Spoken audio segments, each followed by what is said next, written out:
સરકારશ્રીને એક જ વિનંતી છે કે અહીંયા સીબીઆરટી પદ્ધતિ દ્વારા જે ઓનલાઈન પરીક્ષા જે ફોરેસ્ટના વિદ્યાર્થીઓ માટે લેવાઈ છે એ પરીક્ષામાં વિદ્યાર્થીઓને પૂરતો ન્યાય નથી મળ્યો।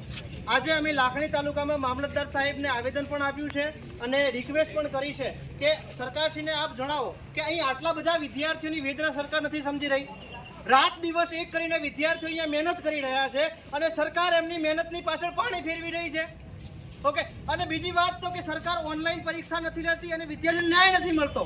કઈ રીતે ન્યાય નથી મળતો? આ ઓનલાઈન પરીક્ષા લેવડાણી અને ફોરેસ્ટની પરીક્ષામાં ઘણા વિદ્યાર્થીઓ મિત્રો એવા છે કે જેમને 110-15 ગુણ હોવા છતાં એમને નોર્મલાઇઝેશન પછી 170+ માર્ક બતાવે છે અને એ મેરિટમાં છે। અને જે બિચારો મહેનત કરીને તૂટી ગયો છે વિદ્યાર્થી, જેને આન્સર કી મુજબ 140 ગુણ છે અને એ વિદ્યાર્થી અત્યારે ઘરે બેઠો છે।